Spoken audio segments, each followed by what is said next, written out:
একটা গোলামের দাম কত কোটি হবে আমি জানি না এখন বর্তমানে। 100 গোলাম আজাদ করলে যেই পরিমাণের সওয়াব, 100 বার সুবহানাল্লাহ পড়লে সেই পরিমাণের সওয়াব হয়ে যাবে। উম্মে হানি তুমি 100 বার আলহামদুলিল্লাহ পড়ো, আল্লাহর রাস্তায় 100 ঘোড়া যুদ্ধের ময়দানে দান করলে যেই পরিমাণের সওয়াব, এই পরিমাণের সওয়াব হয়ে যাবে। উম্মে হানি তুমি 100 বার আল্লাহু আকবার পড়ো, আল্লাহর রাস্তায় 100 উট দান করলে যেই পরিমাণের সওয়াব, ওই পরিমাণের সওয়াব হয়ে যাবে। যদি 100 বার লা ইলাহা ইল্লাল্লাহ পড়া, আসমান জমিনের খালি জায়গা সব নেকে ভরে যাবে। আজকে যদি আমি প্রশ্ন করি 100 বার সুবহানাল্লাহ, 100 বার আলহামদুলিল্লাহ, 100 বার আল্লাহু আকবার, লা ইলাহা ইল্লাল্লাহ কে কে বলছেন দেখবেন অনেকটাই হাত আগ নিচে আমি করছি, হাত তুলতে। কথা বয়ান শুনেন বুঝেন, দেখবেন আমরা অনেকেই হাত তুলতে পারবো না, অনেকেই না। কিন্তু যারা তরিকাতপন্থী, যারা তরিকাতপন্থী তারা সবাই কিন্তু হাত তুলতে পারবে। বাসা বাসা সবাই, আপনি 4 দিন এসে নাকি বসেন,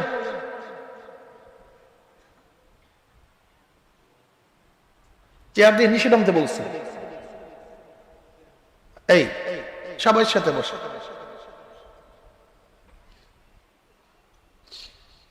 আমি কথাটা বুঝাতে পারছি। যদি আজকে প্রশ্ন করি কে কতবার 100 বার সুবহানাল্লাহ, 100 বার আলহামদুলিল্লাহ, 100 বার আল্লাহু আকবার, অনেকেই পারবেন। কিন্তু যারা তরিকাতপন্থী, যারা তরিকা আসলে হক্কানি ওলামায়ে কেরামের সাথে সম্পর্ক রেখে তারা হাত তুলতে পারবে। কি বুঝলেন? হাদিস জানি কিন্তু মানতে পারি না। হাদিস জানি মানতে পারি না। আবার দেখবেন অনেক স্কুল কলেজ ইউনিভার্সিটির ছাত্র বাবারা তারা বলে হুজুর সুবহানাল্লাহ আলহামদুলিল্লাহ পড়া তো আমাদের কাজ না হুজুর, এটা তো মৌলবীদের কাজ, মোল্লাদের কাজ। কি কথা ঠিক না? আপনি কি বিশ্বাস করবেন এটা স্কুল নাকি? এখানে স্কুল আছে না কাছে? হ্যাঁ, এই বাম পাশে কলেজ। যদি কলেজের পোলাপানে হাতে আর বলে লা ইলাহা ইল্লাল্লাহ, লা ইলাহা, সবাই দেখবেন মনে হয় সপ্তম আশ্চর্য দেখতে আসছে। স্কুলে পোলাপানা বলে জিকির করে, দেখো অবস্থাটা কি লাগছে, দুনিয়া কোথায় গেছে। যদি হাই স্কুলের সন্তানেরা বাড়িতে যাওয়ার সময় আলহামদুলিল্লাহ আলহামদুলিল্লাহ আল্লাহু আকবার আল্লাহু আকবার পড়ে বলে আল্লাহ কিয়ামত নাযিল হয়ে গেছে, দেখো পোলাপানে জিকির করে, কি সত্য বললাম কি? তার মানিটা কি? এই তুমি দাঁড়াও বাবা, দাঁড়াও, ওঠো ওঠো ওঠো ওঠো। বাচ্চাটা বড় না ছোট? মাথায় টুপ, লম্বা জামা, ঠিক না? বসো বাবা, কি সুন্দর। তার মানি মনে হয় ওর কবর ভিন্ন। আবার ওই ডিজাইনের আর এক স্কুলের ছাত্র, তার দেখবেন প্যান্ট শার্ট টাইট প্যান্ট, আবার হাফ প্যান্টও পড়তে পারে, তা ওর কবর ভিন্ন, ঠিক আছে না ভাই? হ্যাঁ, এই বাচ্চাটা এই মৌলবী সাজছে অল্প বয়সে, আপনার বাচ্চাটাকে আপনি টেডি সাজাইছেন, তার মানে ওই টেডিওয়ালার কবর ভিন্ন আর এই বাচ্চাটার কবরটা ভিন্ন, ঠিক না? হ্যাঁ, ও একই কবর, তাই আমল ভিন্ন কেন? কবর যদি একই, প্রশ্ন যদি একই হয়, তাই বই ভিন্ন কেন? প্রশ্ন যদি একই হয়, পড়া ভিন্ন কেন? প্রশ্ন যদি একই হয়, কাজ ভিন্ন কেন? এই প্রশ্নের জবাব দিতে হবে আপনাকে অবশ্যই। যদি একই প্রশ্ন হয় তাহলে পড়াশোনা কি হবে? যদি বাচ্চার কবর আর তোমার ছেলের কবর একই হয়, তো এই বাচ্চা কেন মৌলবী সাজবে, তোমার ছেলেকে কেন টেডি সাজাবা? এই প্রশ্নের জবাব দিতে হবে তোমাকে, অবশ্যই জবাব দিতে হবে। দেখেন আপনাদের মধ্যে আমি দেখছি, আমি গবেষণা করে যে সমস্যাটা সৃষ্টি হয়েছে, আমাদের সাধারণ বাবারা, আমার যারা নামাজ পড়ে না, রোজা রাখে না, আমার ওই সমস্ত বাবারা মনে করে, যে সমস্ত আমার মারা বেপর্দা চলে, বেরকা পড়ে না, তারা মনে করে হুজুরদের জগৎ ভিন্ন, আমাদের জগৎ ভিন্ন। এই হুজুররা মনে ভিন্ন গ্রহের লোক, এরা এই গ্রহের লোক না, আমাদেরকে ভিন্ন গ্রহের লোক মনে করে এরা। ও দেখবেন বলে হুজুর, আপনারা তো হুজুর, আপনারা বুঝবেন দেখেন বলে, কিন্তু ওর ধারণাই কি যে আমরা হুজুর মানি ভিন্ন জগতের, ভিন্ন গ্রহের, অন্য দেশের, আমরা এই দুনিয়া কিছুই বুঝি না, ফিয়া খুব। অথচ তুমি যে মেটাল অরিজিন, আমার একই অরিজিন, তোমার মনেও যা চায় আমার মনে কিন্তু একই জিনিস চায়। তুমি যে খাদ্য খাও আমি কিন্তু একই খাদ্য খাই, তোমার যে চাহিদা আমার কিন্তু একই চাহিদা। তুমি কেন বুঝতেছো না? ইমাম গাজালি রহমতুল্লাহ আলাইহি বলেন আল্লাহ পাক তার কুদরতে 3 ধরনের মাখলুকাত সৃষ্টি করছেন। কয় ধরনের ভাই? আমার স্কুল কলেজ ইউনিভার্সিটির ছাত্র বাবার খুব ভালো মতো বোঝার চেষ্টা করবো। দেখো আমার কথার মধ্যে যুক্তি আছে কি নেই। যদি মনে করো যে কথাগুলি ঠিক গ্রহণ করিও, আর যদি কথাগুলি ঠিক না হয় প্রত্যাখ্যান করিও, সমস্যা নেই তো। ইমাম গাজালি রহমতুল্লাহ আলাইহি বলেন আল্লাহ পাক তার কুদরতে কয় ধরনের মাখলুকাত সৃষ্টি করছেন? 3 ধরনের। নাম্বার 1 জানোয়ার, নাম্বার 2 ফেরেশতা, নাম্বার 3 মানুষ। জানোয়ার, ফেরেশতা, মানুষ। আল্লাহ পাক জানোয়ার সৃষ্টি করছেন, তাদের মধ্যে প্রবৃত্তি চাহিদা দান করছেন। চাহিদা প্রবৃত্তি দিছেন প্রচুর পরিমাণ। আকল নাই, জ্ঞান নেই। কি নাই? আকল নাই, জ্ঞান। ফেরেশতাদেরকে আল্লাহ পাক প্রচুর পরিমাণ জ্ঞান দান করছেন, আকল দান করছেন, চাহিদা দান করেন নাই। কি দান করেন নাই? উভয় সমন্বয় মানুষ। খুব ভালো মতো বুঝো, গরুর কি পায়খানা প্রস্রাব করার চাহিদা আছে কি নেই? কিন্তু কোন জায়গায় করব, কোন জায়গায় করা উচিত না, এই জ্ঞান। ধরে নেন মালিক নিজেই দুধ দহন করতেছে, হঠাৎ প্রস্রাব বা পায়খানার ব্যাগ আসছে গরু। এখন গরু কি করবে? না, এখন যদি কাজটা করি সোজা আমার মালিকের মাথায় পড়বে, কাজটা ঠিক না, এরকম চিন্তা করবে নাকি? কি নাই? আছে চাহিদা। পায়খানা প্রস্রাবের ব্যাগ চাহিদা আছে, কারবার শেষ। কোন জায়গায় করব? মসজিদের সামনে না রোডের মধ্যে না মানুষের মাথায় পড়বে, এই চিন্তার মধ্যে নেই। আছে কি? আছে কি? খানার চাহিদা, খাইতে মনে চায়।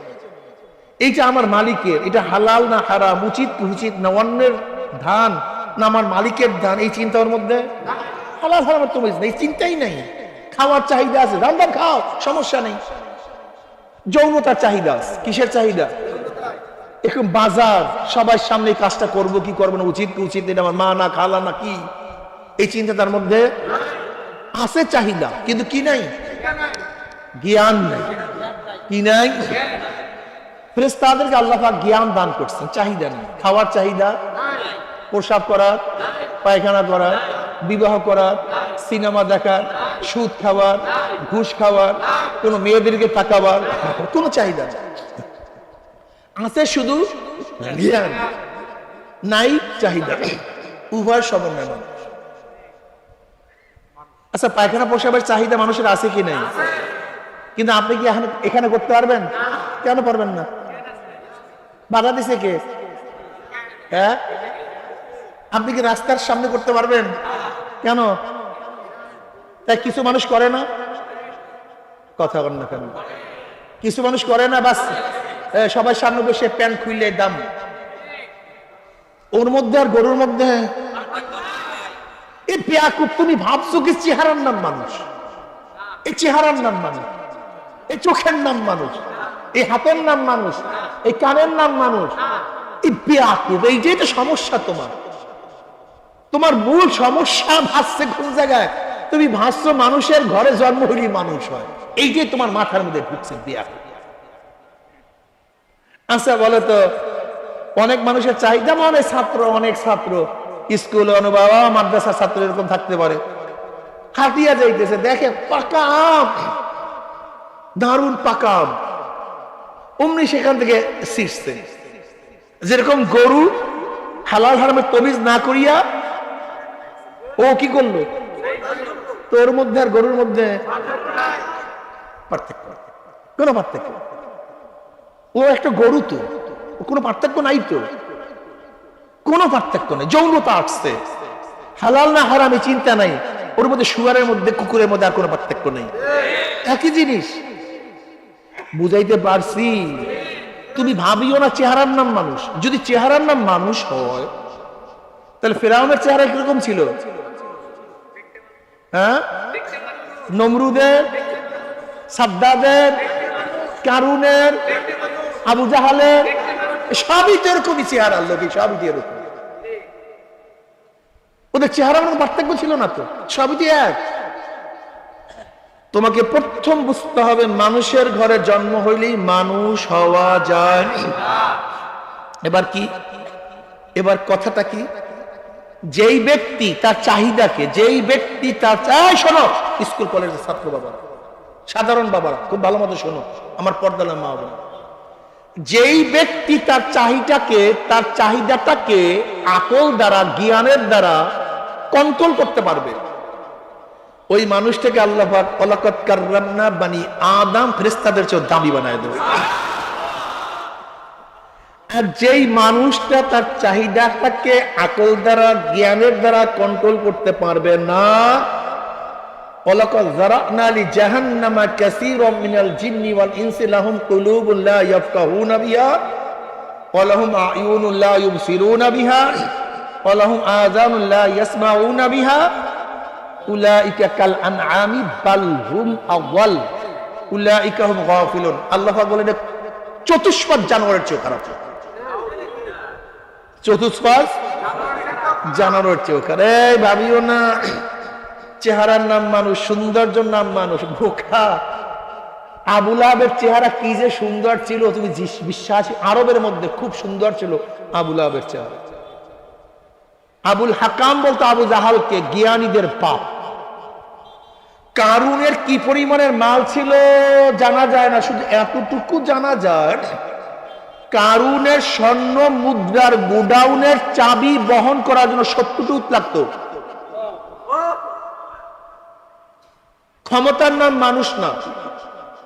ফেরাউন এত ক্ষমতাদার ছিল,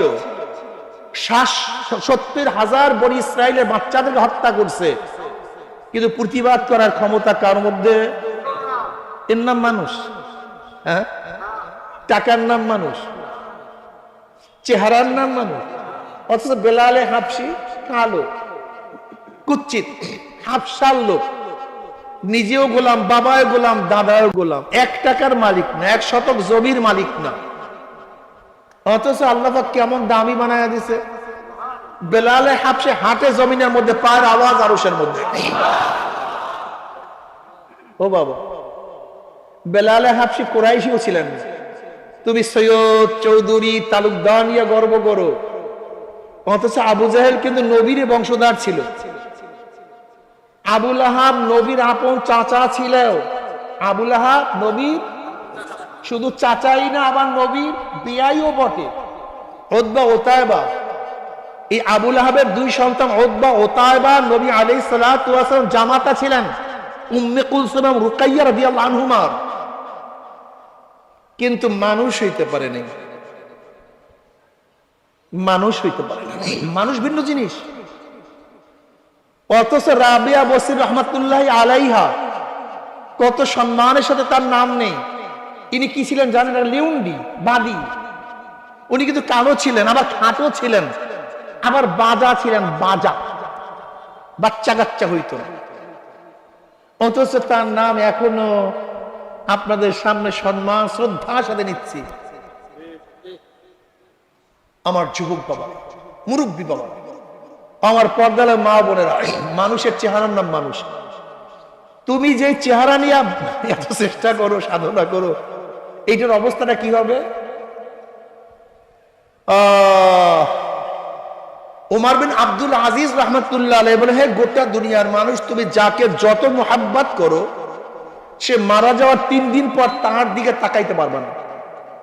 যে স্ত্রীকে এত মোহাব্বত করো, মারা যাওয়ার 3 দিন পরে দেখবা শরীর ফুলিয়া গেছে, চেহারা বিবর্ণ হয়ে গেছে, ফাটিয়া পুষ পড়া শুরু হয়ে গেছে, গন্ধ মারাত্মক।